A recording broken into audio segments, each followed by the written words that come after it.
Okey, seterusnya saya nak bawakan data juga di Perak hari ini melibatkan 12,215 anggota polis dan juga pasangan yang akan keluar mengundi awal, termasuklah anggota tentera 19,076 dan juga pasangan mereka yang akan keluar mengundi. Di Perak menarik kalau kita nak lihat 2.005 juta pengundi biasa yang akan keluar pada 19 November nanti. Jadi melihat kepada angka-angka ini, pastinya kita nak bersama dengan rakan tugas yang berada di Perak, Ridauddin Daud. Ridauddin, kalau cuaca di Terengganu dan juga di Selangor baik pagi ini, bagaimana pula di Perak, Din?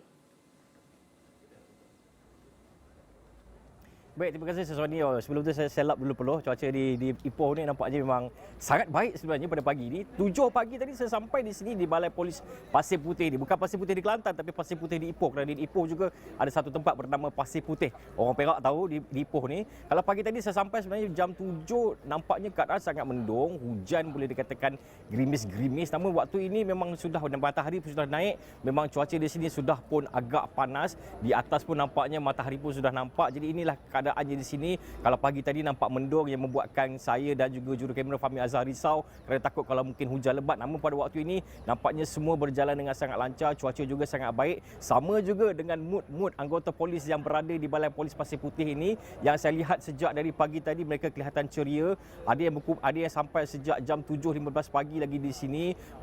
Prosesnya pertamanya adalah mereka akan pergi ke harapan dahulu untuk cek di manakah kawasan saluran mereka akan mengundi, kerana kalau di sini salurannya bukan mengikut umur dan sebagainya, namun mengikut pada kawasan. Ada yang tebing tinggi, ada yang pasir pinji dan sebagainya, dan kemudian akan berada di belakang saya ini. Ini adalah salah satu salurannya, saluran 1. Ada 5 saluran di sini yang bertebaran di sekitar kawasan Balai Polis Pasir Putih ini, kerana kawasannya saya lihat agak besar juga.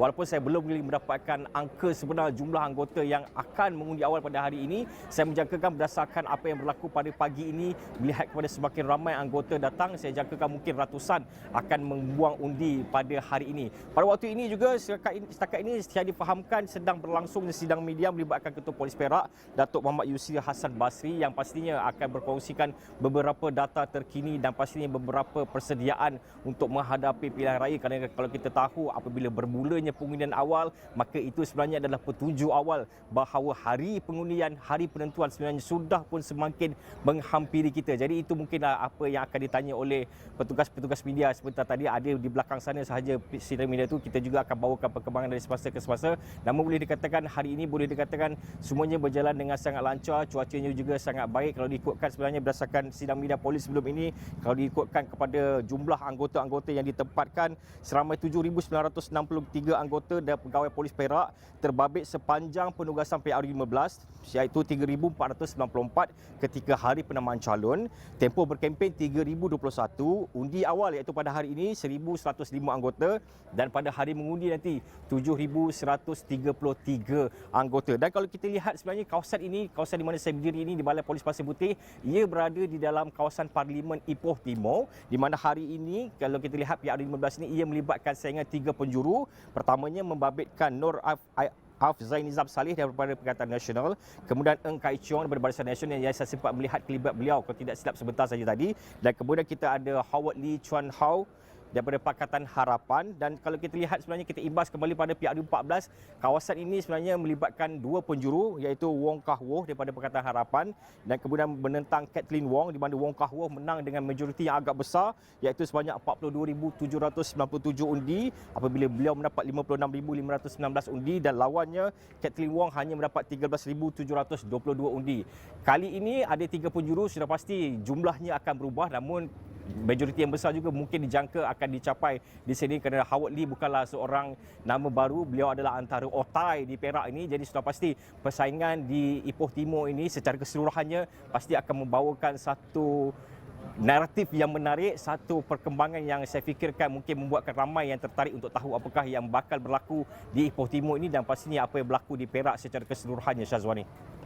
Baik, terima kasih Ridauddin. Sebenarnya Syazwani dah pergi meninggalkan papan saya sentuh tu sebab mungkin dia nak tengok anggota polis dan anggota tentera pergi mengundi awal. Ridauddin, cuma tadi kalau Ridauddin boleh berikan perincian lebih lanjut, tadi Ridauddin sebutkan mengenai pengundi awal bagi anggota polis dan tentera ini sekurang-kurangnya di Pasir Putih di Perak ni, dia tidak mengikut saluran ikut umur, tapi ikut macam mana tu Ridauddin? Kalau kita undi awal biasa, undi biasa, yang biasanya yang lebih berusia ni di saluran 1, 2, 3 lagi banyak nombor saluran tu lagi muda lah. Tapi kalau bagi anggota polis dan tentera ni bagaimana Ridauddin tadi? Mungkin ada penjelasan perincian lebih lanjut. Baik, saya tadi bertanya dengan SPR dan juga anggota polis ni. Di sini sedikit berbeza. Kalau kita tahu saluran 1, 2, 3 itu melibatkan umur dan sebagainya. Namun di sini ada 5 saluran. Ia adalah melibatkan kawasan-kawasan balai-balai polis yang mungkin kecil-kecil di sekitar kawasan Ipoh Timur. Kalau ikutkan Ipoh Timur ni kawasannya agak luas. Jadi ada yang dari mana tebing tinggi, balai di sana dia akan ada salurannya tersendiri. Daripada Pasir Pinji akan ada saluran tersendiri dan balai-balai lain juga akan ada saluran tersendiri. Ia bagi mengelakkan berlakunya pertembungan yang agak ramai yang menyebabkan situasi itu ataupun proses yang menjadi lambat. Dan kalau lihat di belakang ini, saluran 1 ini kalau anda boleh lihat pun, mungkin kita boleh zoom sedikit. Kalau anda boleh lihat daripada segi umur anggotanya, anda boleh lihat ada perbezaan di mana ada yang sudah saya fikir mungkin sudah lebih 40, ada yang masih lagi baru sebenarnya, ada masih lagi muda, di sebelah sana pun ada lagi masih muda. Jadi saya fikir ini mungkin ditempatkan, kalau tidak silap saya, ini adalah daripada tebing tinggi, balai polis tebing tinggi. Jadi mungkin inilah yang berbeza berbanding saluran-saluran seperti kita biasa. Di sini ia lebih kepada lokasi, bukan kepada umur seperti mana yang kita selalu lihat sebelum ini, Hakim.